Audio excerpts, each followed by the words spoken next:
Question 1. Market research demonstrates that individuals carrying a concealed handgun in Kansas may encounter various public situations. If a licensed carrier observes an individual exhibiting aggressive and confrontational behavior towards others in a public park, but there is no immediate physical threat to the carrier or anyone else, what is the most legally and ethically sound course of action for the concealed carry license holder? Option A. Immediately draw the concealed firearm and aim it at the aggressive individual to signal that their behavior is unacceptable and to prevent any escalation. Option B. Disengage from the situation by calmly and discreetly leaving the area, and if concerned about public safety, report the observed behavior to park authorities or law enforcement without making any overt display of the firearm. Option C. Intervene physically or verbally to confront the aggressive individual, believing it is necessary to prevent potential future harm to others in the park. Option D. Approach the aggressive individual to verbally de-escalate the situation, and if the behavior continues, subtly reveal the concealed firearm to deter further aggression. Correct answer is B. Disengage from the situation by calmly and discreetly leaving the area, and if concerned about public safety, report the observed behavior to park authorities or law enforcement without making any overt display of the firearm. Explanation. Scenario analysis. This scenario is professionally challenging because it requires an individual to balance their right to self-defense with the legal obligations and responsibilities associated with carrying a concealed firearm in Kansas.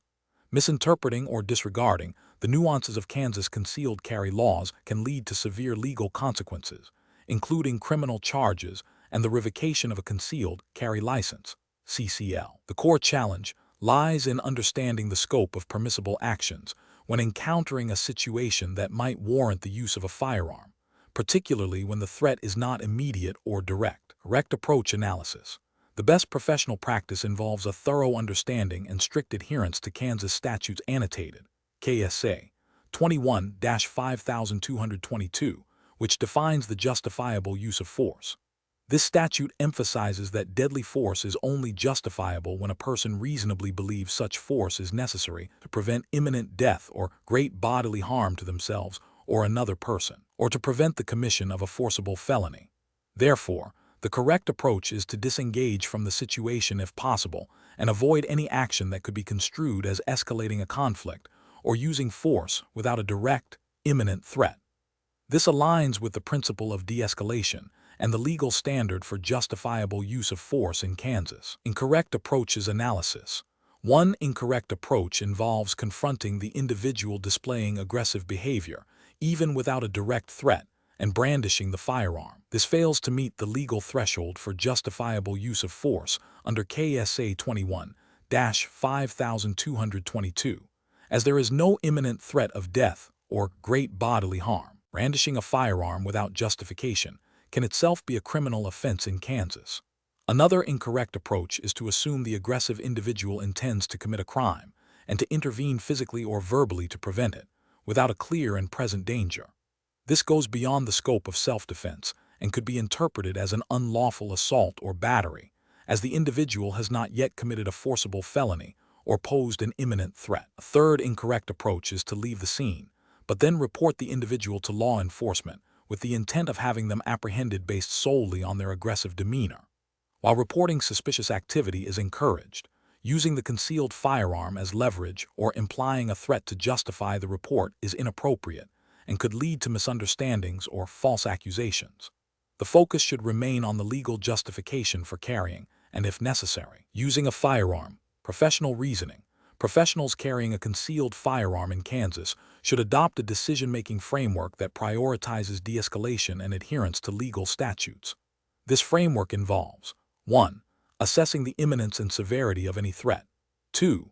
Understanding the legal boundaries of justifiable force as defined by KSA 21-5222. 3. Prioritizing disengagement and avoidance of conflict whenever possible. And 4. Only resorting to the use of a firearm when all other reasonable options are exhausted and the legal threshold for imminent death or great bodily harm is met. Continuous training and a deep understanding of Kansas concealed carry laws are crucial for responsible firearm ownership and carrying. Question 2. The efficiency study reveals that a Kansas concealed carry license, CCL, holder is involved in a verbal altercation in a public parking lot. The other individual is shouting aggressively and gesturing wildly, but is not physically approaching or making any overt threats of physical violence. The CCL holder feels intimidated and anxious. Considering the Kansas Self-Defense Act, what is the most appropriate immediate course of action for the CCL holder? Option A. Attempt to de-escalate the situation verbally and, if safe and feasible, create distance or leave the area. Option B. Immediately draw their concealed firearm to deter further aggression. Option C. Respond with equally aggressive verbal language to assert dominance. Option D. Physically push the other individual away to create space. The correct answer is A. Attempt to de-escalate the situation verbally and, if safe and feasible, create distance or leave the area. Explanation. This scenario presents a professional challenge because it requires an individual to balance their right to self-defense with the legal obligations and responsibilities associated with carrying a concealed firearm in Kansas. The core of the challenge lies in accurately assessing a threat and responding in a manner that is both legally permissible and ethically sound, avoiding actions that could lead to criminal charges or civil liability.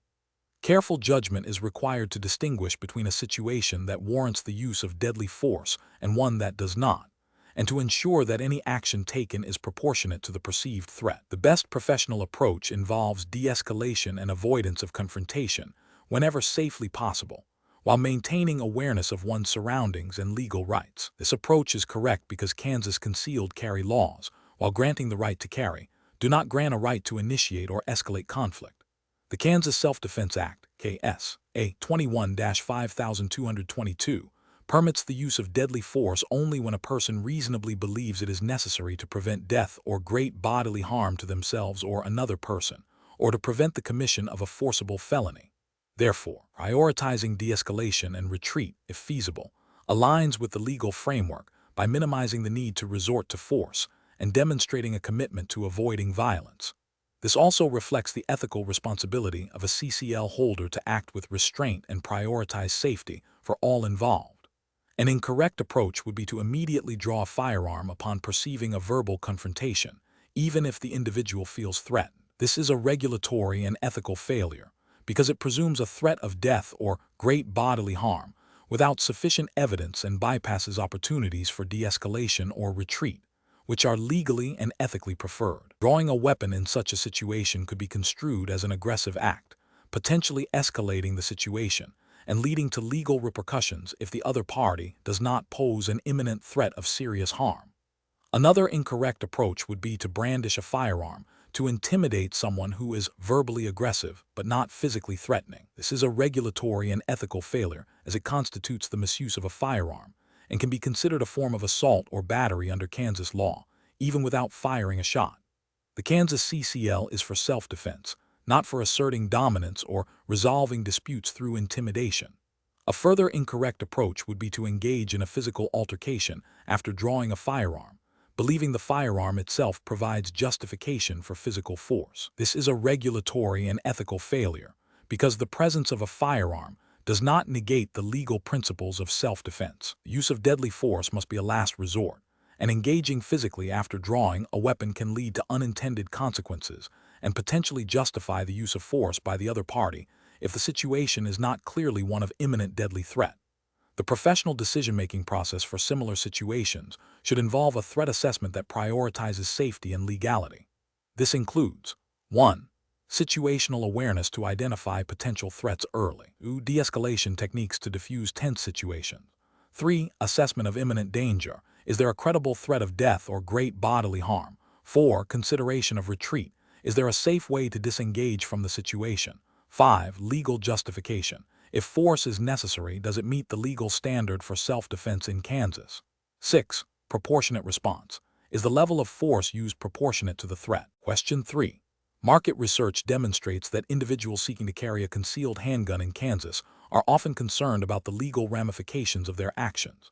Considering the Kansas statutes annotated, KSA, regarding concealed carry and self-defense, what is the most legally sound and professionally responsible course of action for a licensed individual who is being verbally harassed and threatened by another individual in a public park? Option A. Draw the concealed handgun from its holster and display it to the aggressor to deter further verbal harassment. Option B.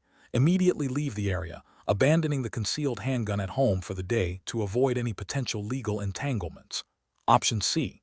Engage verbally with the aggressor, escalating the confrontation to assert dominance and discourage further harassment. Option D. Maintain situational awareness. Keep the concealed handgun secure and concealed, and only consider drawing the firearm if the aggressor makes an immediate physical move that presents an unavoidable threat of serious bodily harm or death. The correct answer is D. Maintain situational awareness, keep the concealed handgun secure and concealed, and only consider drawing the firearm if the aggressor makes an immediate physical move that presents an unavoidable threat of serious bodily harm or death. Explanation. Scenario analysis. This scenario presents a professional challenge because it requires an individual to balance their right to self-defense with the legal obligations and responsibilities associated with carrying a concealed firearm in Kansas. Misinterpreting or disregarding the specific requirements of Kansas concealed carry law can lead to severe legal consequences, including criminal charges and the revocation of a license. The core challenge lies in understanding the nuances of when and where a concealed firearm can be legally carried, and what actions are permissible if a threat is perceived. Correct approach analysis. The best professional practice involves a thorough understanding and strict adherence to Kansas statutes annotated, KSA 21-6102, which governs the carrying of concealed handguns. This statute clearly defines the conditions under which a concealed handgun may be carried by a licensee, including the requirement that the handgun remain concealed, and that the licensee must be in a place where they are not otherwise prohibited from carrying a firearm. The correct approach is to maintain constant awareness of one's surroundings, and to only draw or brandish a firearm when there is an immediate and unavoidable threat of serious bodily harm or death, as defined by Kansas self-defense laws. This proactive vigilance and restrained action are paramount to lawful concealed carry. Incorrect approaches analysis. One incorrect approach involves drawing a concealed firearm from its holster and displaying it to a person who is verbally aggressive but not physically threatening. This action violates KSA 21-6102 by brandishing a weapon without the immediate necessity of self-defense against serious bodily harm or death. Such an action could be construed as an unlawful threat or assault, even if the individual possesses a valid CCL. Another incorrect approach is to assume that having a Kansas CCL grants unrestricted carrying privileges in all locations. This fails to acknowledge the numerous statutory exceptions and prohibitions outlined in Kansas law, such as carrying in courthouses, correctional facilities, or private property where the owner has posted signage prohibiting firearms. This disregard for location-specific restrictions is a direct violation of the law. A further incorrect approach is to rely solely on the perception of being threatened without objectively assessing the immediate danger. Kansas law requires a reasonable belief of imminent danger of death or great bodily harm to justify the use of deadly force, which includes drawing a firearm. Acting solely on fear or anger, without a clear and present threat, constitutes a failure to adhere to the legal standards for self-defense and can lead to criminal liability. Professional reasoning. Professionals in Kansas carrying a concealed handgun must adopt a mindset of responsible stewardship of their privilege. This involves continuous education on KSA statutes related to concealed carry and self-defense, regular practice of safe firearm handling, and a commitment to de-escalation whenever possible. The decision-making process should always prioritize legal compliance and the avoidance of unnecessary confrontation.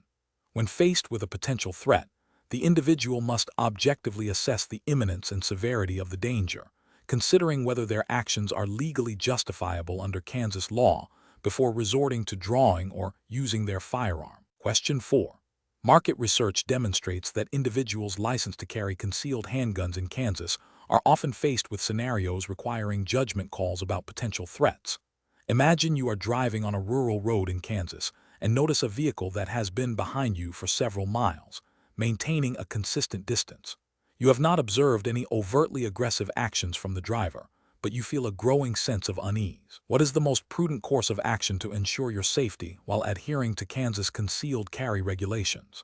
Option A. Immediately exit your vehicle with your concealed firearm drawn and confront the driver of the suspicious vehicle to ascertain their intentions. Option B. Continue driving to a well-lit, populated area like a gas station or store, while remaining aware of your surroundings and discreetly preparing to contact law enforcement if the situation escalates. Option C. Accelerate rapidly to create distance and simultaneously reach for your concealed firearm, preparing to defend yourself if necessary. Option D. Ignore the suspicious vehicle and continue on your original route without altering your behavior, trusting that the driver has no ill intentions. The correct answer is B. Continue driving to a well-lit, populated area like a gas station or store, while remaining aware of your surroundings and discreetly preparing to contact law enforcement if the situation escalates. Explanation. Scenario analysis. This scenario presents a professional challenge because it requires an individual to balance their right to self-defense with the legal obligations and responsibilities associated with carrying a concealed firearm in Kansas.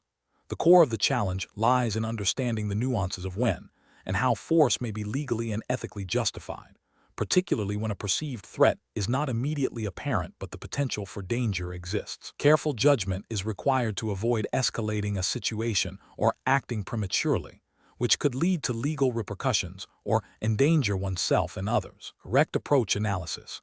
The best professional practice involves de-escalation and avoidance of confrontation whenever possible, while remaining aware of one's surroundings and maintaining a posture of readiness without overtly displaying the firearm.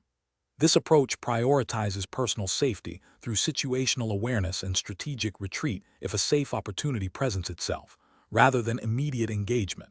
Kansas concealed carry laws, while permitting the carrying of a handgun, do not mandate its use in every perceived threat scenario. The legal justification for using deadly force hinges on the reasonable belief of imminent danger of death or great bodily harm.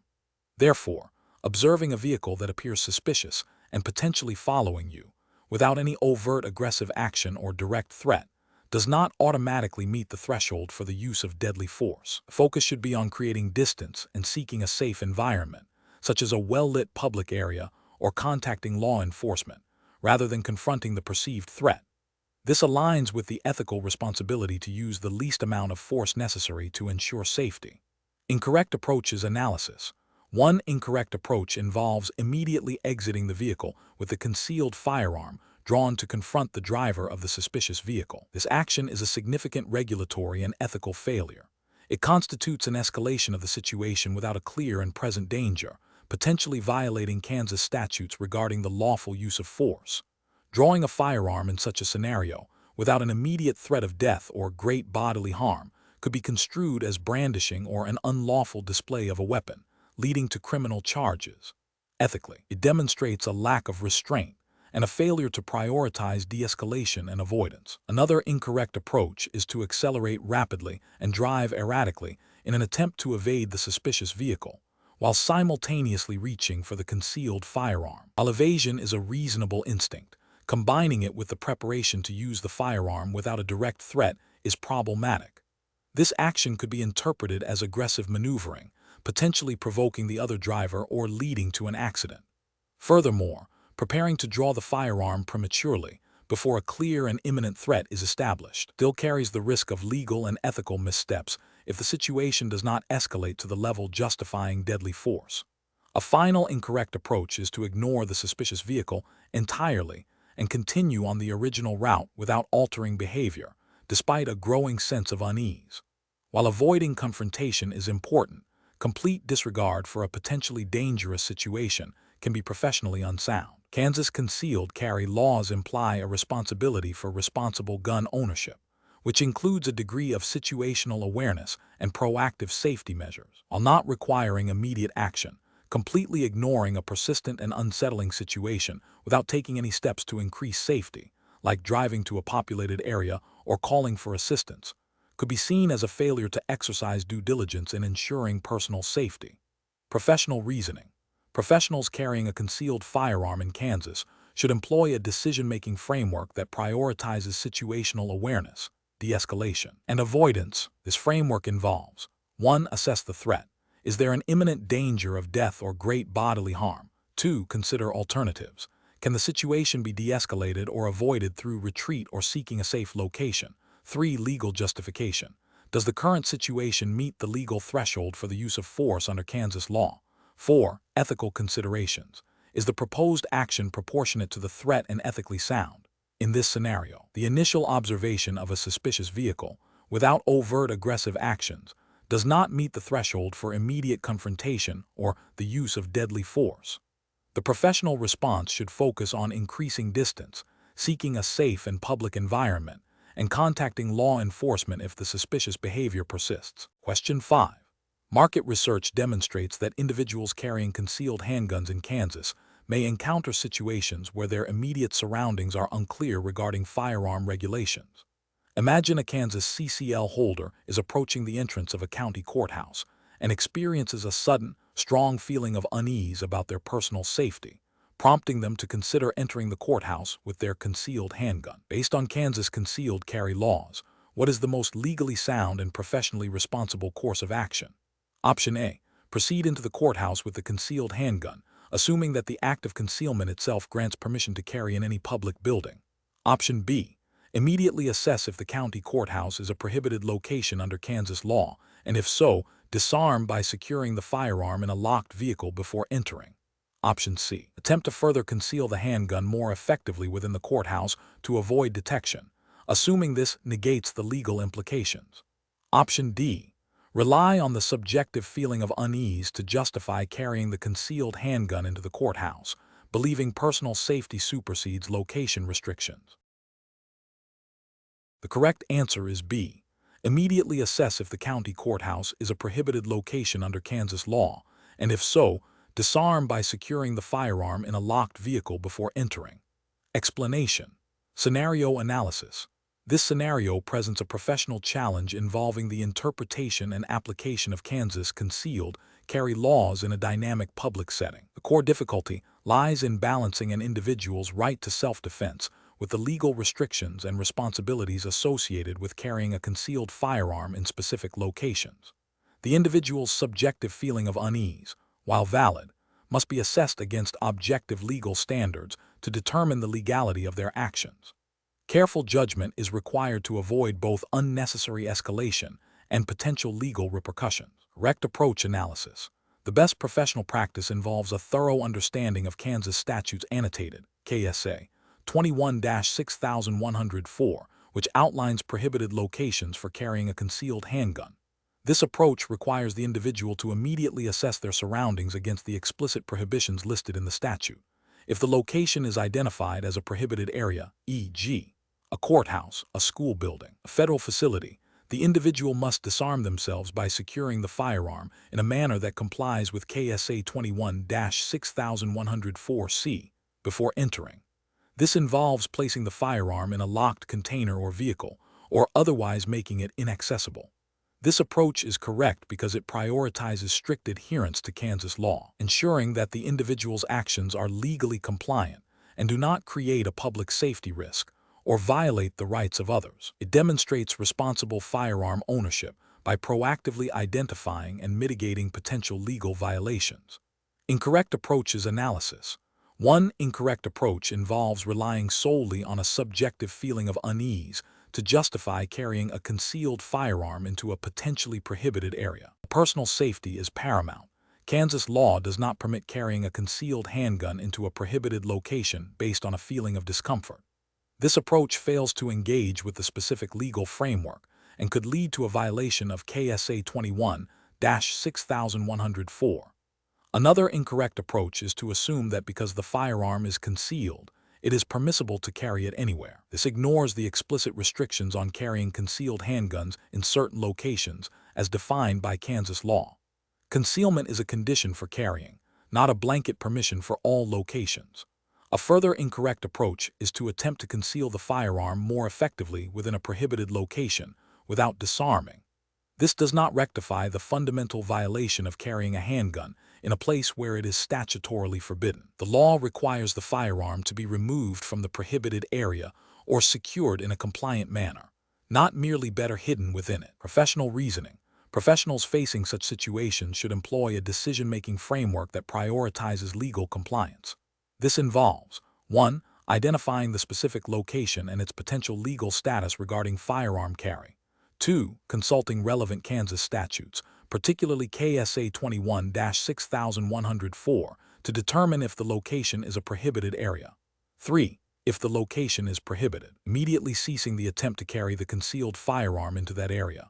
4. Taking proactive steps to secure the firearm in a legally compliant manner before proceeding. 5. If unsure about the legal status of a location, erring on the side of caution and assuming it is prohibited until confirmed otherwise. This systematic approach ensures responsible conduct and minimizes legal risk. Question 6.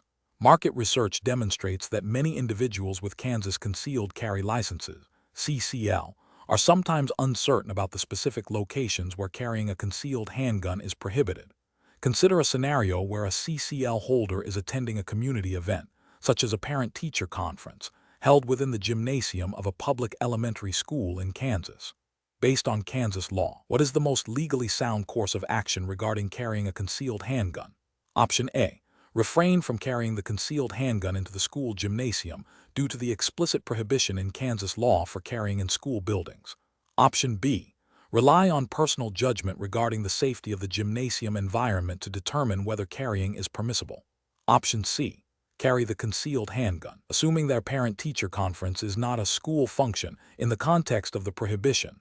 Option D. Assume that concealed carry license permits carrying in all public buildings, including school gymnasiums, unless explicitly posted otherwise.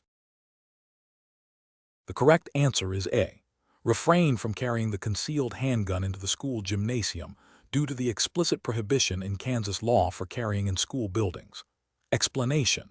Scenario analysis.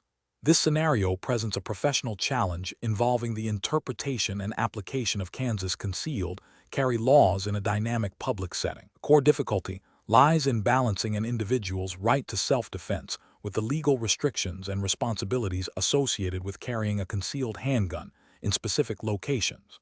Misinterpreting these regulations can lead to serious legal consequences for the licensee and potentially compromise public safety. Careful judgment is required to assess the legality of carrying a firearm in a particular place based on its classification under Kansas law. Correct approach analysis. The best professional practice involves a thorough understanding of Kansas statutes annotated, KSA 21-6302, which defines prohibited locations for carrying a concealed handgun. This statute clearly outlines that carrying a concealed handgun is prohibited in any building or on the grounds of any public elementary or secondary school, or any part of any building in which there is a school function. Therefore, most appropriate action is to refrain from carrying the concealed handgun into the school building, even if no school function is actively taking place, due to the explicit prohibition. This approach prioritizes strict adherence to the letter of the law, ensuring compliance and mitigating legal risk. Incorrect approaches analysis. One incorrect approach is to assume that carrying a concealed handgun is permissible in a school building when no official school function is occurring. This overlooks the specific wording of KSA 21-6302, which prohibits carrying in any part of any building in which there is a school function. The presence of students and staff, and the general nature of the building as a school, inherently relates to school functions, regardless of whether a specific event is scheduled. This interpretation is overly permissive and legally unsound. Another incorrect approach is to rely on personal judgment about the perceived safety of the environment. While personal assessment of safety is a factor in self-defense, it does not supersede explicit legal prohibitions. KSA 21-6302 does not include an exception for perceived safety. Acting on such a judgment would violate the statute and could lead to criminal charges. A third incorrect approach is to believe that a concealed carry license automatically grants permission to carry a handgun in all locations. This is a fundamental misunderstanding of concealed carry laws. A license permits concealed carry in many places, but specific statutes, like KSA 21-6302, create explicit exceptions and prohibitions for certain types of locations. Professional reasoning. Professionals should adopt a proactive and conservative approach to legal compliance. When in doubt about the legality of carrying a firearm in a specific location, the safest and most professional course of action is to err on the side of caution and avoid carrying the weapon. This involves consulting the relevant statutes, such as KSA 21-6302, and understanding the precise definitions and prohibitions. If ambiguity remains, seeking clarification from legal counsel or law enforcement is advisable. The decision-making process should prioritize legal adherence over personal convenience or subjective interpretations of safety. Question 7. The evaluation methodology shows a scenario where a Kansas concealed carry license, CCL, holder is attending a public community event held outdoors on the grounds of a local park. The individual is carrying a handgun concealed in a holster under their jacket. While walking through the event, they notice a dispute escalating between two other attendees nearby. The individual is considering whether their CCL permits them to draw their firearm in this situation, given the public nature of the event and their concealed carry status. Based on Kansas law, what is the most appropriate course of action for the CCL holder? Option A. Remain calm, do not draw the firearm, and observe the situation from a safe distance, prepared to contact law enforcement if the situation escalates to a point of immediate danger to themselves or others. Option B. Approach the individuals involved in the dispute and verbally intervene, while keeping the concealed firearm readily accessible for immediate use if necessary. Option C. Draw the firearm to de-escalate the situation by displaying their preparedness to defend themselves and others, as their CCL signifies they are trained and licensed. Option D. Assume that the public park setting, even for a community event, is a permissible location to draw their firearm if they perceive a threat, as their CCL allows for self-defense. The correct answer is A. Remain calm, do not draw the firearm, and observe the situation from a safe distance, prepared to contact law enforcement if the situation escalates to a point of immediate danger to themselves or others. Explanation. The evaluation methodology shows a scenario that is professionally challenging due to the inherent conflict between a citizen's right to self-defense and the legal requirements for carrying a concealed firearm in Kansas. The challenge lies in accurately interpreting and applying the Kansas Concealed Carry Act, KCCA, in a dynamic, real-world situation, ensuring compliance while upholding personal safety. Careful judgment is required to distinguish between lawful concealed carry and prohibited conduct.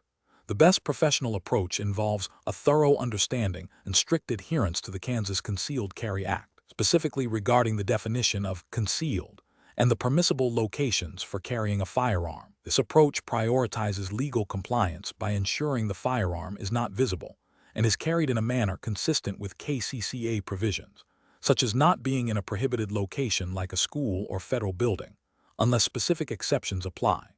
This aligns with the KCCA intent to allow licensed individuals to carry concealed firearms for lawful self-defense, while establishing clear boundaries to protect public safety. An incorrect approach would be to assume that simply having a Kansas Concealed Carry License, CCL, grants unrestricted carrying privileges in all public spaces. This fails to acknowledge the KCCA explicit prohibitions on carrying firearms in certain locations, regardless of licensure.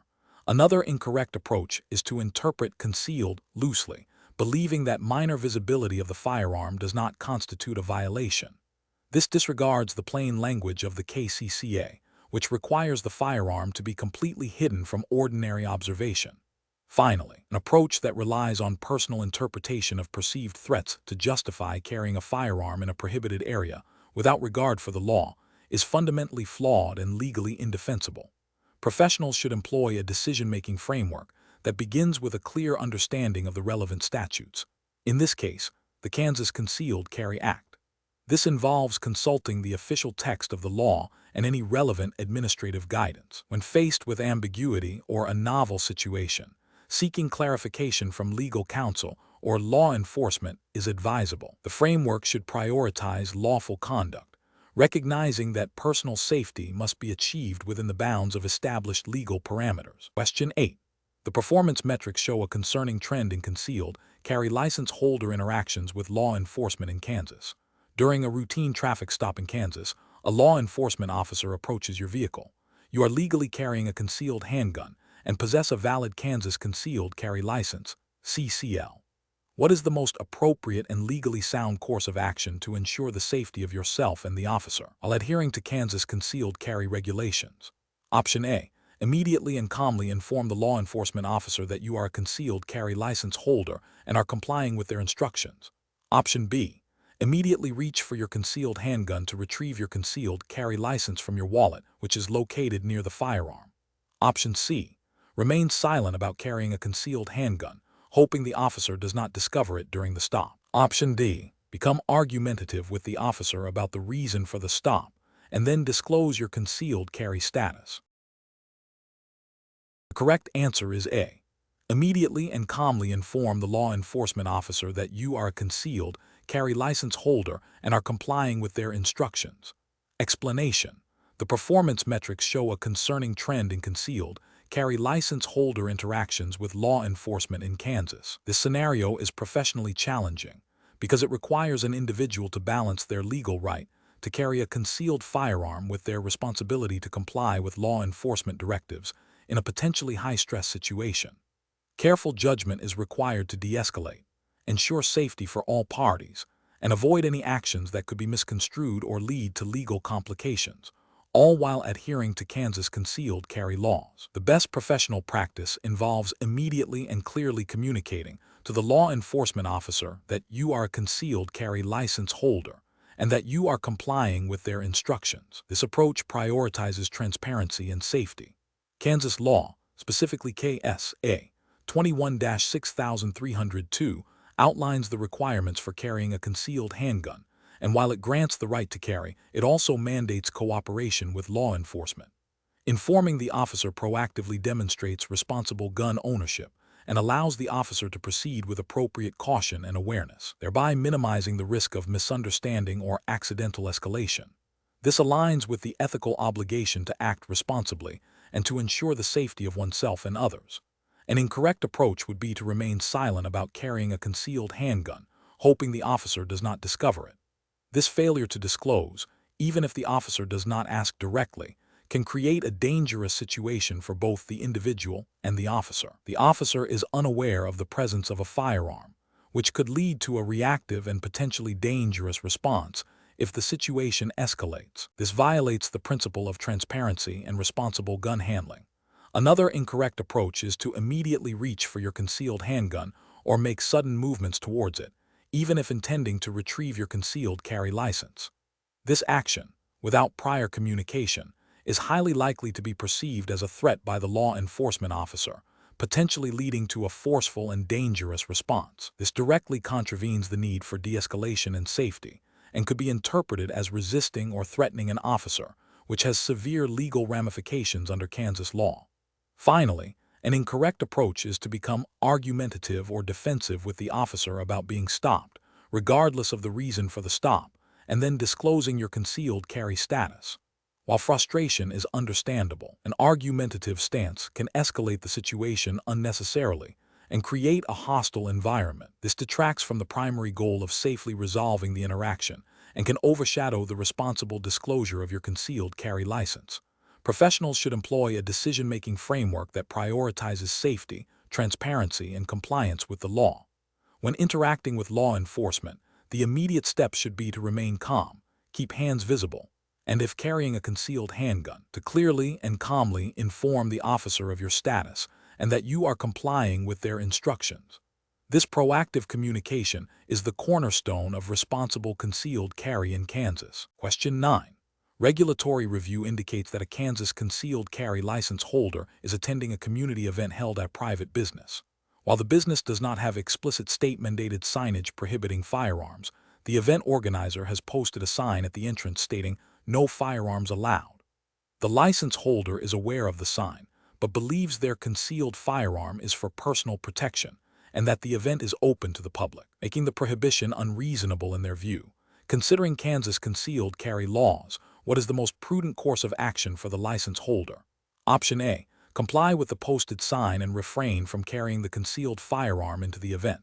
Option B. Carry the concealed firearm and attempt to conceal it more effectively to avoid detection, believing the sign is merely a suggestion. Option C. Carry the concealed firearm, assuming that as a licensed individual, personal protection overrides private signage in a public event setting. Option D. Carry the concealed firearm and seek out the event organizer to argue for an exception to the posted rule. The correct answer is A. Comply with the posted sign and refrain from carrying the concealed firearm into the event. Explanation. Scenario analysis. This scenario presents a professional challenge involving the interpretation and application of Kansas concealed carry laws in a dynamic public setting. The core difficulty lies in balancing an individual's right to self-defense with the legal restrictions on carrying firearms in specific locations, particularly when faced with ambiguous or potentially conflicting signage. Careful judgment is required to avoid violating Kansas statutes while also ensuring personal safety. Correct approach analysis. The best professional practice involves a thorough understanding of Kansas law regarding prohibited places for concealed carry. This approach prioritizes adherence to the letter of the law, recognizing that ignorance or misinterpretation is not a valid defense. Specifically, it requires the individual to identify the nature of the establishment, e.g., a school, courthouse, or private business with posted prohibitions, and to act in accordance with the signage and statutory definitions of prohibited areas. If the establishment is a private business that has clearly posted signs prohibiting firearms in accordance with K.S.A. 21-6304, the individual must comply with that prohibition, even if they believe their presence is benign. This approach is correct because it directly aligns with Kansas statutes that define prohibited locations and the legal consequences of carrying a firearm in those areas. It demonstrates responsible gun ownership and respect for the legal framework governing concealed carry. Incorrect approaches analysis. One incorrect approach involves assuming that a general understanding of concealed carry rights negates the need to observe specific signage or understand statutory prohibitions. This fails to acknowledge that Kansas law explicitly outlines places where concealed carry is restricted, regardless of the individual's intent or perceived threat level. Failure here is a direct violation of K.S.A. 21-6304, which specifies prohibited locations. Another incorrect approach is to rely on personal interpretation of the situation or the perceived intent of the establishment ownership, rather than strictly adhering to posted signage or statutory definitions. This approach is flawed because legal compliance is objective and based on established rules, not subjective assessments. It risks misinterpreting the legal status of the location and thus violating Kansas concealed carry statutes. A further incorrect approach is to proceed with carrying a concealed firearm into a location where signage, even if potentially ambiguous, indicates a prohibition, without seeking clarification or erring on the side of caution. This demonstrates a lack of due diligence and a disregard for the potential legal ramification, which could lead to charges under Kansas law. Professional reasoning. Professionals facing such situations should employ a decision-making framework that prioritizes legal compliance and risk mitigation. This involves 1. Familiarizing oneself thoroughly with Kansas concealed carry statutes, including definitions of prohibited locations and signage requirements. 2. In situations with posted signage, carefully observing and interpreting the signs in light of the relevant statutes. 3. When in doubt about the legality of carrying a firearm in a particular location, erring on the side of caution by not carrying the firearm into that location. 4. If necessary, seeking clarification from legal counsel or relevant authorities regarding specific ambiguities in the law or signage. Question 10. Performance analysis shows that a Kansas resident is preparing to apply for a concealed carry license, CCL, and needs to budget for the required training. The mandatory course fee is $50. Optional range time is available at a rate of $15 per hour.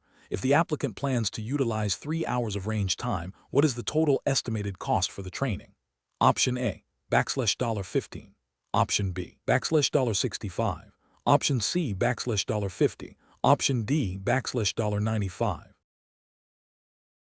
The correct answer is D, $95. Explanation. Scenario analysis. This scenario is professionally challenging because it requires the applicant to accurately calculate the total cost of training, including both the mandatory course fees and the optional range time, while adhering to the specific fee structure outlined by the Kansas Attorney General's Office for Concealed Carry License, CCL, training. Miscalculation could lead to an incomplete application or financial overpayment, both of which reflect poorly on the applicant's attention to detail and understanding of the CCL requirements. Correct approach analysis. The best professional practice involves a precise calculation of the total expenditure. This approach correctly identifies that the mandatory course fee is a fixed amount, and the optional range time is an additional cost that must be factored in if chosen. The calculation should sum the mandatory course fee with the cost of the desired range time. For instance, if the mandatory course fee is $50 and the applicant chooses 2 hours of range time at $15 per hour, the total cost is calculated as total cost equals mandatory course fee plus hours of range time asterisk hourly range fee. Total cost equals $50 plus 2 hours asterisk $15/hour equals $50 plus $30 equals $80. This method directly reflects the fee structure published by the Kansas Attorney General, ensuring accuracy and compliance with the financial requirements for obtaining a CCL. Incorrect approaches analysis.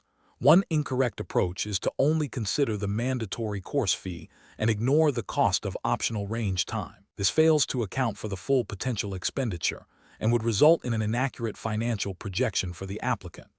Another incorrect approach is to simply add the hourly range fee to the mandatory course fee without multiplying by the number of hours the applicant intends to use the range. This misinterprets the pricing structure and leads to an underestimation of the total cost. A further incorrect approach is to assume a flat rate for range time regardless of the hours used, or to misapply a discount that is not applicable. This demonstrates a lack of careful reading of the fee schedule and a failure to perform precise calculations based on the provided information. Professional reasoning. Professionals should approach such financial calculations with meticulous attention to detail. The decision-making process involves 1. Identifying all mandatory and optional costs associated with the service. 2. Carefully reading and understanding the pricing structure, including any per-unit costs or time-based fees. 3. Performing the calculation using the correct formula, ensuring all variables are accurately applied. 4. Double-checking the arithmetic to prevent errors. This systematic approach ensures accuracy, compliance, and a professional presentation of financial information. Question 11. The assessment process reveals that a Kansas resident holding a valid concealed carry license, CCL, is lawfully stopped by a sheriff's deputy for a minor traffic infraction. During the stop, the individual is nervous and, in an attempt to avoid further complication, does not immediately inform the deputy that they are carrying a concealed handgun, although the handgun is legally carried and the location is not otherwise prohibited. Which of the following actions best reflects adherence to Kansas concealed carry regulations? Option A. Attempt to de-escalate the situation by focusing solely on the traffic infraction and avoiding any mention of the firearm. Option B. Assume that since the location is not prohibited and the stop is for a minor infraction, disclosure is not necessary. Option C. Wait for the deputy to ask if they are carrying any weapons before disclosing the concealed handgun. Option D. Immediately inform the deputy that they are carrying a concealed handgun and present their CCL and identification. The correct answer is D. Immediately inform the deputy that they are carrying a concealed handgun and present their CCL and identification. Explanation. The assessment process reveals a scenario that is professionally challenging due to the inherent tension between an individual's right to self-defense and the strict legal requirements for carrying a concealed firearm in Kansas. The challenge lies in interpreting and applying the Kansas Concealed Carry Act, KCCA, in a situation where an individual's actions, while perhaps perceived as defensive, might inadvertently violate specific provisions of the Act. Careful judgment is required to distinguish between lawful concealed carry and prohibited conduct, ensuring adherence to the law and public safety. The correct approach involves a thorough understanding and strict adherence to the Kansas Concealed Carry Act, specifically regarding the permissible locations for carrying a concealed handgun and the requirement to immediately inform law enforcement of the CCL status when lawfully stopped. This approach prioritizes legal compliance and transparency with authorities. The Kansas Concealed Carry Act, KSA 21-6302 and KSA 75-7C13 outlines specific prohibitions and requirements. KSA 75-7C13 mandates that a person licensed to carry a concealed handgun shall, when lawfully stopped by a law enforcement officer, immediately disclose to the officer that the person is carrying a concealed handgun and present the license and identification. Failure to do so is a violation. Furthermore, KSA 21-6302 details prohibited locations, such as schools and courthouses, where carrying a concealed handgun is generally not permitted, even with a CCL. Therefore, the best professional practice is to always be aware of these restrictions and to comply with the disclosure requirements during any lawful interaction with law enforcement. An incorrect approach would be to assume that a CCL automatically grants unrestricted carry privileges, leading to a failure to disclose the presence of a firearm when lawfully stopped by law enforcement. This directly violates KSA 75-7C13A and demonstrates a lack of understanding of the legal obligations associated with carrying a concealed handgun. Another incorrect approach is to carry a concealed handgun into a location explicitly prohibited by KSA 21-6302, such as a school zone or a courthouse, regardless of the intent to use it for self-defense. This demonstrates a disregard for the specific restrictions placed on CCL holders and can result in criminal charges. A third incorrect approach is to conceal the firearm in a manner that is not readily accessible, such as in a locked compartment of a vehicle that requires significant effort to open, as this could be interpreted as an attempt to evade disclosure or proper carrying procedures, potentially conflicting with the spirit and intent of the KCCA. Professionals should employ a decision-making framework that begins with a comprehensive review of the Kansas Concealed Carry Act and its associated regulations. This includes understanding the definitions of concealed handgun, lawfully stopped, and prohibited locations.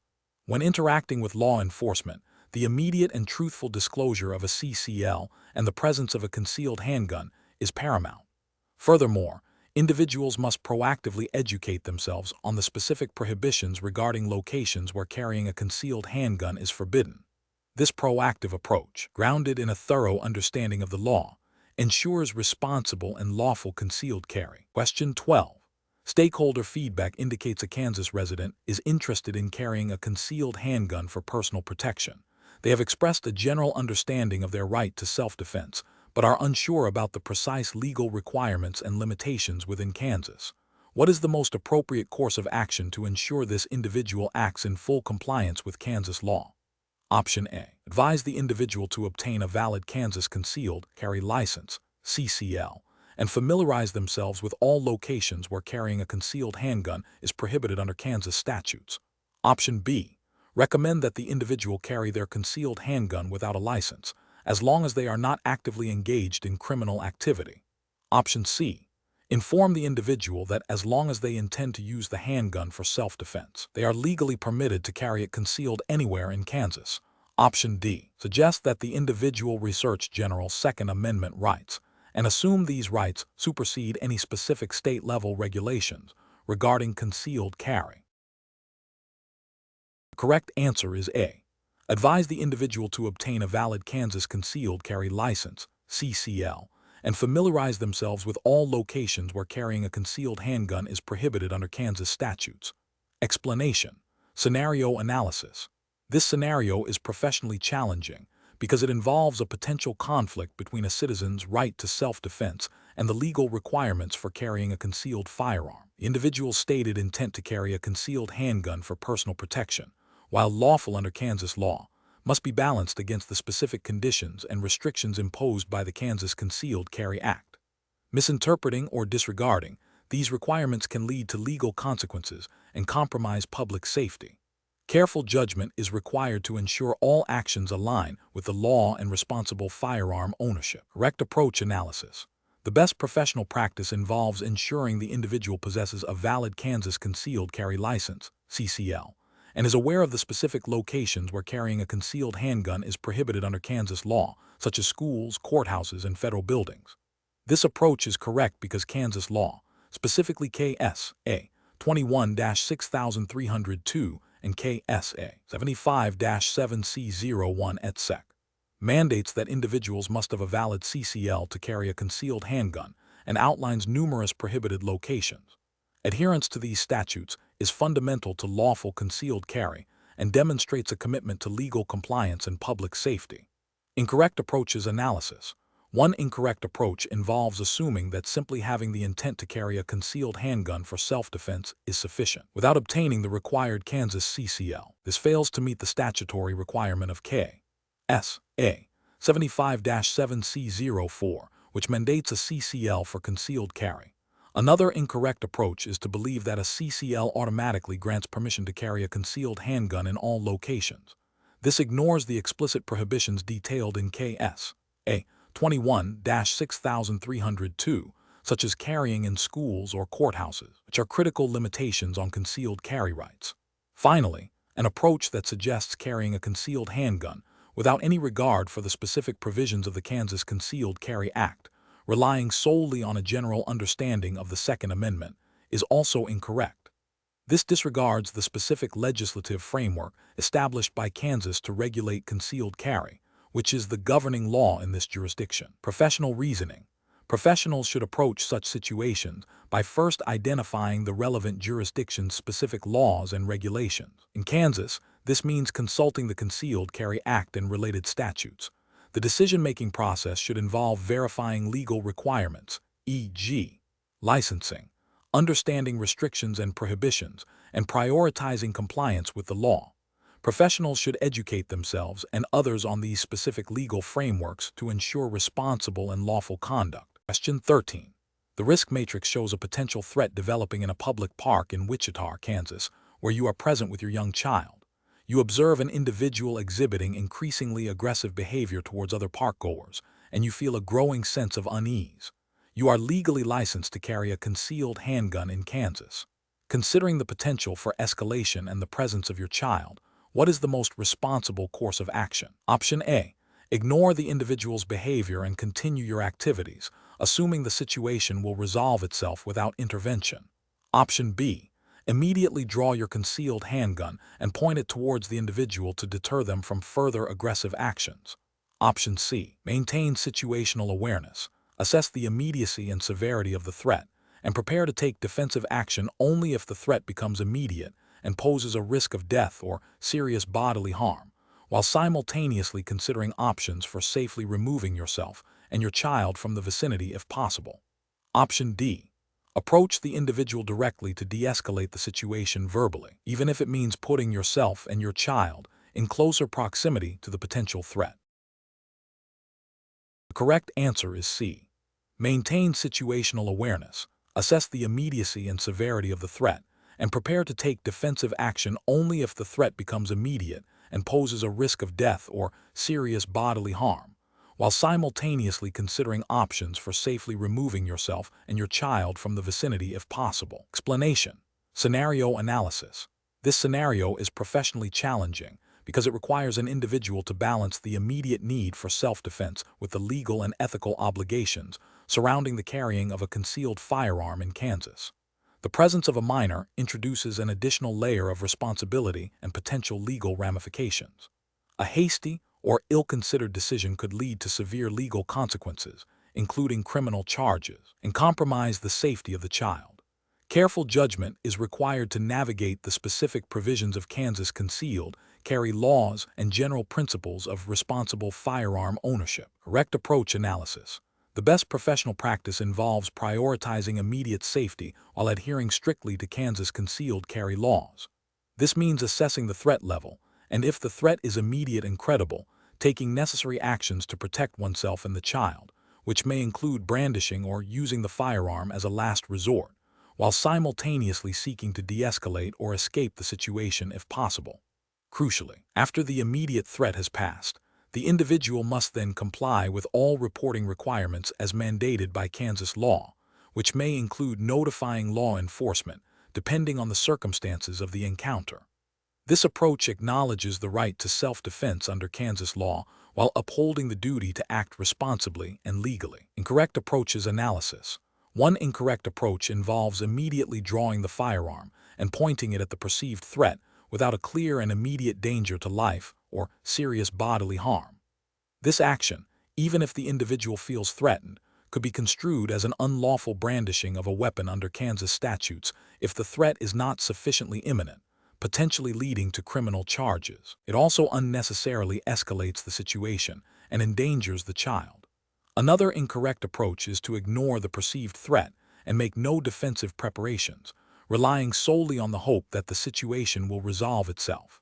While de-escalation is ideal, Kansas law permits the use of deadly force when necessary to prevent death or great bodily harm. Failing to take reasonable defensive measures when faced with a credible threat could be seen as a failure to exercise the right to self-defense, and in a worst-case scenario, could leave the individual and the child vulnerable. A third incorrect approach is to use the firearm to intimidate or threaten the individual without an immediate threat of death or serious bodily harm, or to use it in a manner that is not strictly necessary for self-preservation or the preservation of the child. This goes beyond the scope of permissible self-defense under Kansas law and could result in criminal charges for assault or other related offenses. Professional reasoning. Professionals should employ a decision-making framework that prioritizes threat assessment, legal compliance, and responsible action. This involves 1. Situational awareness, continuously assessing the environment and potential threats. 2. Threat evaluation, determining if the threat is immediate, credible, and poses a risk of death or serious bodily harm. 3. Legal knowledge, understanding the specific provisions of Kansas concealed carry laws, including when the use of force is justified. 4. Proportionality, ensuring any action taken is proportionate to the threat faced. 5. Post-incident protocol, knowing and following all legal reporting requirements after an incident. This framework emphasizes a calm, measured, and legally sound response. Question 14. Operational review demonstrates a scenario where an individual is observed in a public park in Wichita, Kansas, openly displaying the handle of a handgun concealed beneath their jacket. The individual appears calm and is not exhibiting any aggressive behavior. Based on Kansas concealed carry laws, what is the most appropriate initial assessment and course of action? Option A. Discreetly observe the individual to determine if their actions are consistent with lawful concealed carry provisions under Kansas statutes, considering the context of their behavior and the location. Option B. Immediately approach the individual and demand to see their concealed carry license, assuming a violation has occurred. Option C. Ignore the situation as the individual is not exhibiting aggressive behavior and assume they are lawfully carrying. Option D. Contact law enforcement to report a potential weapons violation without further observation, based solely on the visible handgun handle. The correct answer is A. Discreetly observe the individual to determine if their actions are consistent with lawful concealed carry provisions under Kansas statutes, considering the context of their behavior and the location. Explanation. Scenario analysis. This scenario presents a professional challenge because it involves a potential conflict between a citizen's right to self-defense and the legal requirements for carrying a concealed firearm. The challenge lies in accurately interpreting and applying Kansas concealed carry laws in a dynamic, real-world situation where immediate judgment is required. The individual's actions must be both legally compliant and ethically sound, prioritizing public safety and adherence to the law. Correct approach analysis. The best professional practice involves immediately and discreetly assessing the situation to determine if the individual's actions are consistent with Kansas concealed carry laws. This means verifying if the person is legally permitted to carry a concealed handgun under Kansas statutes, specifically KSA 21-6302 and related provisions, and if their current actions constitute lawful self-defense or a violation of concealed carry regulations. If the individual is lawfully carrying and their actions are justified under Kansas self-defense law, KSA 21-3414, no immediate intervention is warranted from a legal compliance standpoint. The focus is on understanding the legal framework governing concealed carry and the circumstances under which it is permissible. Incorrect approaches analysis.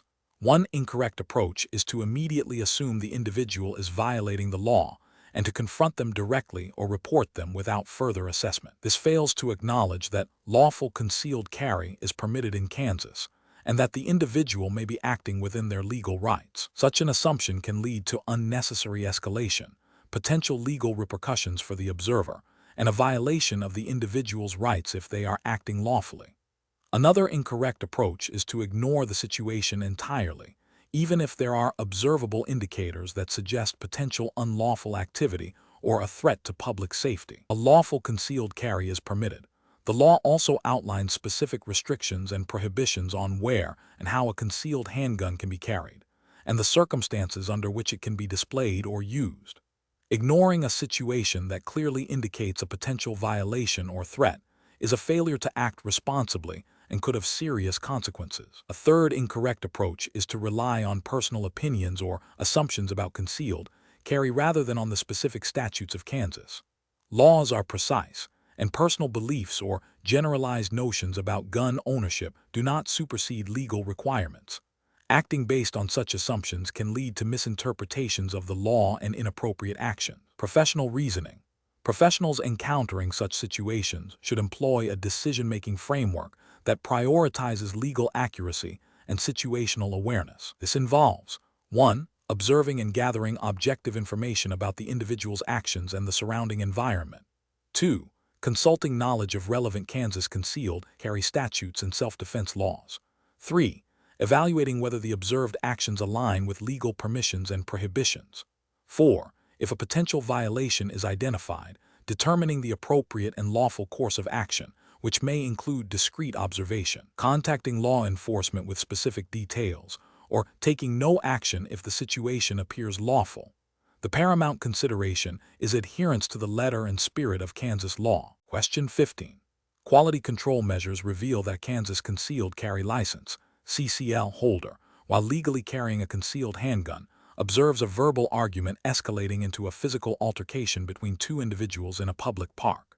The CCL holder believes one individual is acting aggressively and potentially initiating an unlawful assault.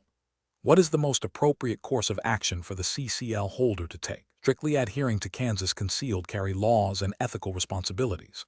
Option A.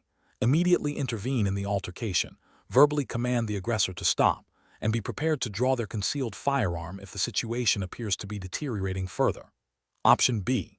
Maintain a discreet presence, avoid direct engagement, and only consider intervention if there is an immediate and unavoidable threat of death or great bodily harm to themselves or others, in which case they would act strictly within the bounds of Kansas self-defense statutes. Option C. Discreetly inform park security or law enforcement of the situation from a safe distance, without directly engaging the individuals involved. Option D. Approach the individuals involved, identify themselves as a CCL holder, and attempt to mediate the dispute to prevent further escalation. The correct answer is B. Maintain a discreet presence, avoid direct engagement, and only consider intervention if there is an immediate and unavoidable threat of death or great bodily harm to themselves or others, in which case they would act strictly within the bounds of Kansas self-defense statutes. Explanation. This scenario is professionally challenging because it requires an individual to balance their personal beliefs and perceived rights with the strict legal requirements for carrying a concealed firearm in Kansas. The core conflict lies in interpreting the scope of lawful concealed carry versus engaging in activities that might be misconstrued or could escalate a situation, even if the individual believes they are acting within their rights. Careful judgment is required to avoid actions that could lead to legal repercussions or endanger oneself or others. Best professional approach involves understanding and strictly adhering to the Kansas Concealed Carry License, CCL, statutes and regulations. This means recognizing that a CCL permits the lawful carrying of a concealed handgun under specific conditions, but it does not grant authority to act as a law enforcement officer or to intervene in situations where intervention is not legally mandated or advisable. The correct approach is to maintain a low profile, avoid unnecessary engagement, and only use force as a last resort in self-defense or the defense of others when facing an immediate threat of death or great bodily harm, as defined by Kansas law. This aligns with the principle of responsible firearm ownership and the legal framework governing concealed carry, which prioritizes de-escalation and lawful self-defense over proactive intervention. An incorrect approach would be to assume that possessing a CCL grants the right to confront individuals or to intervene in minor disputes, even if the individual believes a crime is being committed. This oversteps the bounds of a CCL holder's authority and could lead to accusations of assault, battery, or other offenses, regardless of the individual's intent. Another incorrect approach is to openly display the concealed firearm in a manner that could be perceived as threatening or intimidating, even if the firearm remains concealed from casual view. This can escalate tensions and create a dangerous situation, potentially negating the defensive purpose of carrying a concealed weapon. Furthermore, relying on personal interpretations of reasonable force, outside the strict legal definitions provided by Kansas statutes is a significant ethical and legal failure, as it bypasses established legal standards designed to protect both the carrier and the public. Professional reasoning in such situations should follow a decision-making framework that prioritizes safety, legality, and de-escalation. This involves 1. Assessing the immediate threat. Is there an imminent danger of death or great bodily harm? 2. Understanding legal boundaries. What are the specific rights and responsibilities of a CCL holder in Kansas? 3. Considering de-escalation. Can the situation be resolved without the use of force? 4. Acting within legal parameters. If force is necessary, is it legally justified under Kansas self-defense statutes? 5. Maintaining situational awareness, continuously evaluating the environment and potential risks. Question 16. Risk assessment procedures indicate that while carrying a concealed handgun legally in Kansas, an individual encounters a heated verbal argument in a public parking lot. The other individual is shouting aggressively and gesturing wildly, but remains at a distance of approximately 15 feet with no visible weapon. What is the most appropriate course of action for the concealed carry license holder? Option A. Maintain situational awareness. Avoid engagement, and if the situation escalates to an imminent threat of death or great bodily harm, consider defensive actions as legally permitted. Option B. Retreat from the area without any further interaction, regardless of the perceived threat level. Option C. Immediately engage the individual verbally to defend one's position and prevent further escalation. Option D. Draw the concealed handgun to de-escalate the verbal confrontation and assert authority. The correct answer is A. Maintain situational awareness, avoid engagement, and if the situation escalates to an imminent threat of death or great bodily harm, consider defensive actions as legally permitted. Explanation. Scenario analysis. This scenario is professionally challenging because it requires an individual to balance their right to self-defense with the legal obligations and responsibilities associated with carrying a concealed firearm in Kansas. The core challenge lies in accurately assessing a threat in a dynamic, public environment and making an immediate, life-altering decision that must be justifiable under Kansas law and ethical considerations. Misjudgment can lead to severe legal consequences, including criminal charges, and profound ethical repercussions. Correct approach analysis. The best professional approach involves a thorough and objective assessment of the immediate threat to oneself or others, based on observable actions and intent, before considering the use of a concealed firearm. This approach prioritizes de-escalation and avoidance if possible, and only resorts to lethal force as a last resort when there is an imminent danger of death or great bodily harm, as defined by Kansas statutes. This aligns with the legal standard for self-defense in Kansas, which requires a reasonable belief that such force is necessary. The Kansas Self-Defense Act, K.S.A. 21-5222, outlines the conditions under which deadly force is justified, emphasizing that it must be used to prevent death or great bodily harm. Incorrect approaches analysis.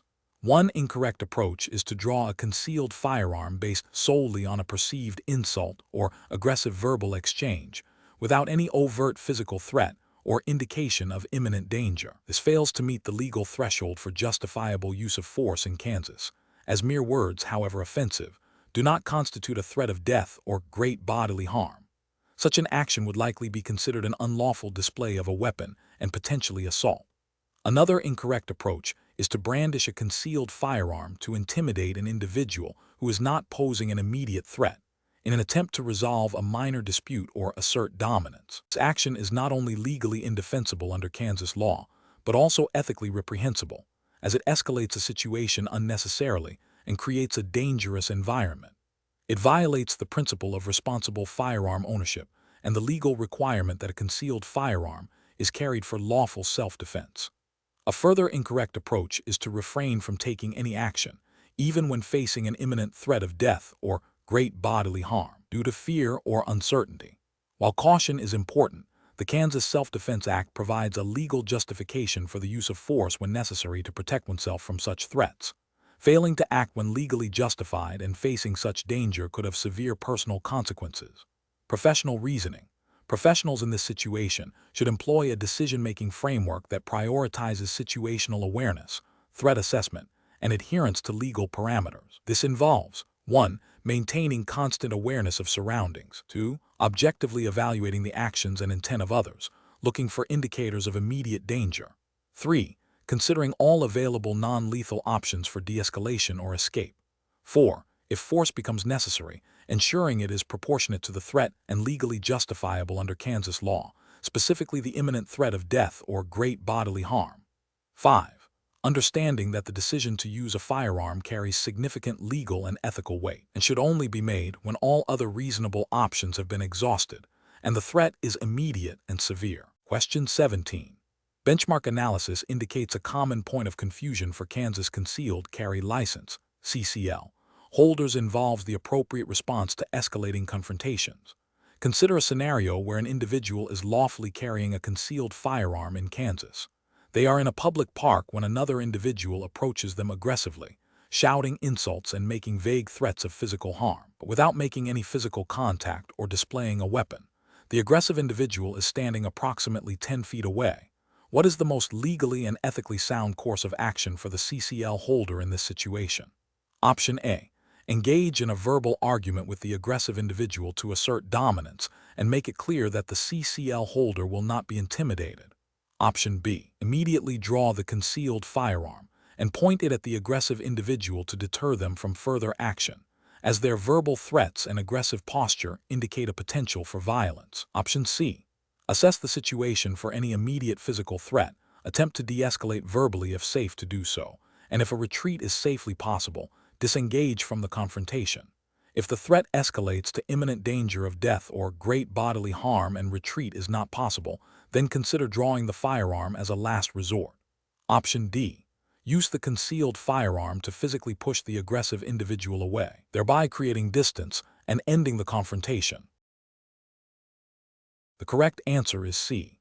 Assess the situation for any immediate physical threat, attempt to de-escalate verbally if safe to do so, and if a retreat is safely possible, disengage from the confrontation. If the threat escalates to imminent danger of death or great bodily harm and retreat is not possible, then consider drawing the firearm as a last resort. Explanation. Scenario analysis. This scenario presents a professional challenge because it requires an individual to balance their right to self-defense with the legal obligations and responsibilities associated with carrying a concealed firearm in Kansas. The core of the challenge lies in accurately interpreting and applying Kansas concealed carry laws in a dynamic and potentially stressful situation, ensuring that actions taken are both legally permissible and ethically sound, thereby avoiding criminal charges and upholding public safety. Careful judgment is required to distinguish between a genuine threat and a situation that does not warrant the use of deadly force. Correct approach analysis. The best professional practice involves a thorough understanding and strict adherence to Kansas statutes annotated, KSA 21-6102, which governs the use of force in defense of person. This approach prioritizes de-escalation and avoidance of confrontation whenever safely possible. If confronted with a situation that appears to necessitate the use of a concealed firearm, the individual must be able to articulate a reasonable belief that they are in imminent danger of death or great bodily harm. This includes assessing the totality of the circumstances, considering the aggressor's actions, words, and any visible weapons, and determining if retreat is a safe and viable option before resorting to the use of deadly force. The decision to draw or use a firearm must be a last resort, justified by an immediate and unavoidable threat. Incorrect approaches analysis. One incorrect approach involves drawing a concealed firearm solely based on a perceived insult or verbal threat, without any overt physical aggression or indication of imminent danger. This fails to meet the legal threshold for the use of deadly force under KSA 21-6102, which requires a reasonable belief of imminent death or great bodily harm, not mere offense or intimidation. Such an action could lead to charges of aggravated assault or brandishing a weapon. Another incorrect approach is to use a concealed firearm to prevent a minor property crime, such as someone attempting to steal a bicycle. KSA 21-6102 explicitly states that deadly force is not justifiable to protect property. Using a firearm in this context would constitute an unlawful use of deadly force, leading to severe criminal charges, including homicide if the individual were to die. A third incorrect approach is to brandish a concealed firearm to intimidate someone into leaving a public space, even if that person is acting rudely or disruptively, but not posing a direct physical threat. While the individual may feel uncomfortable or harassed, the act of brandishing a weapon without a justifiable belief of imminent danger of death or great bodily harm is itself a violation of Kansas law and can result in criminal charges. Professional reasoning. Professionals should employ a decision-making framework that begins with a comprehensive understanding of Kansas concealed carry laws and the statutes governing the use of force. This framework emphasizes situational awareness, de-escalation techniques, and a clear assessment of imminent threats. Before considering the use of a firearm, one must evaluate the immediate danger, the proportionality of the response, and the legal justification for any action. The principle of duty to retreat when safely possible, though not an absolute requirement in all self-defense scenarios in Kansas, should be a consideration in assessing the reasonableness of using deadly force. The ultimate decision must be grounded in a reasonable belief that the use of deadly force is necessary to prevent imminent death or great bodily harm, and that no lesser force would suffice. Question 18. Governance review demonstrates that a Kansas resident holding a valid concealed carry license, CCL, is traveling out of state and plans to stop in a Kansas establishment that is not explicitly listed as a prohibited location under Kansas law, but is known to be frequented by families. The resident intends to carry their handgun openly in their vehicle while parked at this establishment, believing their CCL permits this flexibility. Considering the Kansas Personal and Family Protection Act, what is the most appropriate course of action for this individual? Option A. Carry the handgun openly into the establishment, as their CCL indicates they are authorized to carry a firearm in public. Option B. Carry the handgun openly in the vehicle while parked at the establishment, as the CCL allows for flexibility in how the firearm is carried when not actively in use. Option C. Assume that since the establishment is not explicitly listed as a prohibited location in Kansas statutes, open carry in the vehicle while parked is permissible under their CCL. Option D. Ensure the handgun remains concealed at all times when outside the vehicle, and be aware of any specific signage at the establishment prohibiting firearms, regardless of its general classification. The correct answer is D. Ensure the handgun remains concealed at all times when outside the vehicle, and be aware of any specific signage at the establishment prohibiting firearms, regardless of its general classification. Explanation. Scenario analysis. This scenario presents a professional challenge because it requires an individual to balance their personal beliefs and perceived rights with the strict legal requirements and public safety mandates of Kansas concealed carry law. The core of the challenge lies in interpreting and applying the Kansas Personal and Family Protection Act, KPFPA, in a situation where personal circumstances might seem to justify a deviation from established protocols. Careful judgment is required to ensure compliance with the law, which prioritizes public safety and responsible firearm handling over personal convenience or subjective interpretations of necessity. Correct approach analysis. The best professional practice involves strictly adhering to the Kansas Personal and Family Protection Act's requirements for carrying a concealed handgun. This means ensuring the license is current, the firearm is concealed at all times when carried in public, and that the individual is aware of and respects all prohibited locations as defined by Kansas law, such as schools, courthouses, and federal buildings. The KPFPA outlines specific conditions under which a concealed handgun may be carried, and these conditions are designed to maintain public safety and prevent unauthorized or unsafe firearm presence. Therefore, understanding and following these explicit legal boundaries is paramount. Incorrect approach is analysis. One incorrect approach is to assume that a valid Kansas concealed carry license, CCL, automatically grants permission to carry a firearm openly in any location where concealed carry is permitted. This fails to recognize that the KPFPA specifically addresses concealed carry and does not authorize open carry as a default. Another incorrect approach is to believe that personal circumstances, such as feeling threatened or needing to transport a firearm for a specific purpose, override the legal requirements for concealment and awareness of prohibited locations. Kansas law does not provide broad exceptions for personal feelings or perceived necessity to deviate from concealment or to carry in prohibited areas. Finally, assuming that a CCL allows carrying a firearm into a location explicitly prohibited by Kansas statute, such as a school zone, even if the firearm is concealed, is a direct violation of the law and poses a significant public safety risk. Professional reasoning. Professionals in Kansas seeking to carry a concealed handgun must adopt a decision-making framework centered on strict legal compliance. This involves a thorough understanding of the Kansas Personal and Family Protection Act, including its provisions on licensing, concealment, prohibited locations, and the responsibilities of a CCL holder. When faced with a situation where personal circumstances might tempt a deviation, the professional must ask, does this action align with the explicit requirements and prohibitions of the KPFPA?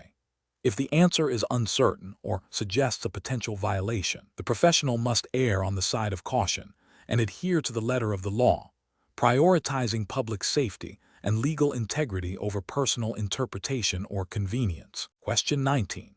Cost-benefit analysis shows that maintaining proficiency and understanding the legal nuances of self-defense is paramount for concealed carry license holders in Kansas.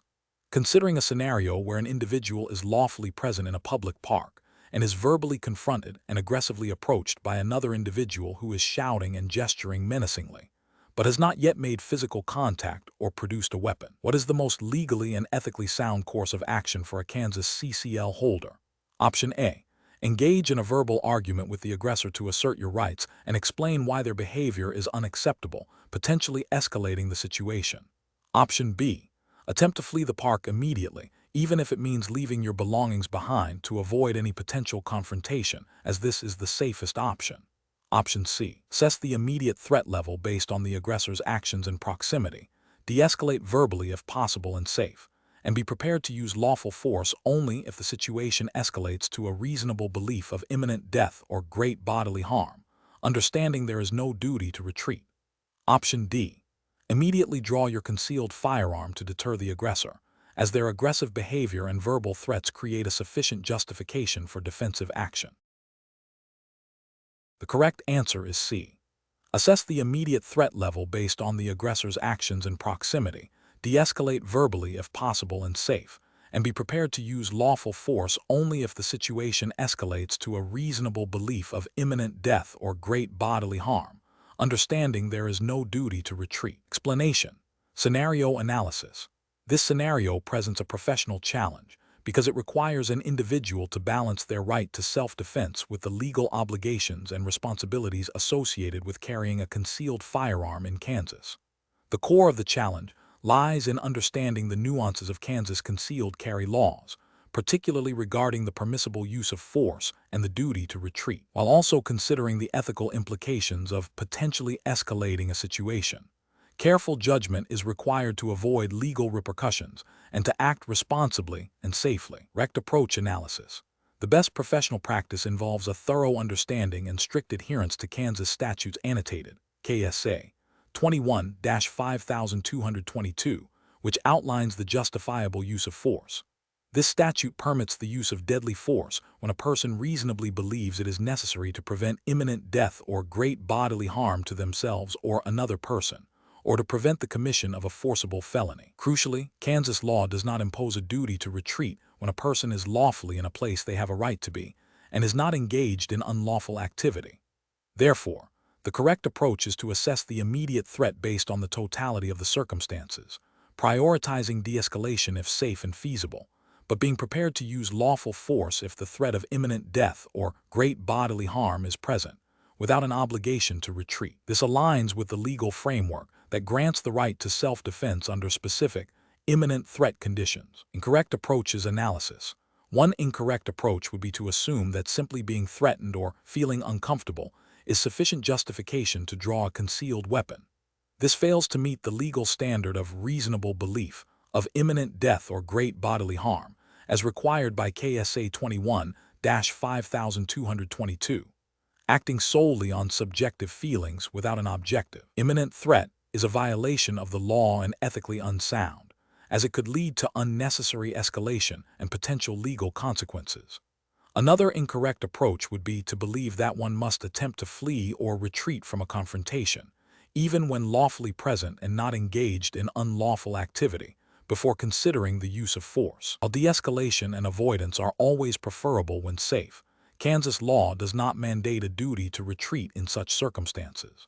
Failing to act when facing an imminent threat due to a mistaken belief about a duty to retreat could result in serious harm or death, and is contrary to the protective intent of the concealed carry statutes. A third incorrect approach would be to use a concealed weapon to intimidate or threaten an individual who poses no immediate threat of death or great bodily harm, even if that individual is acting aggressively or offensively. This constitutes an unlawful display of a weapon and could lead to criminal charges, as the use of force, including the display of a firearm, must be justified by a reasonable belief of imminent danger. Professional reasoning. Professionals carrying a concealed firearm in Kansas should employ a decision-making framework that prioritizes understanding and internalizing the specific legal parameters of KSA 21-5222. This involves recognizing that the right to carry is accompanied by a significant responsibility to use that privilege lawfully and ethically.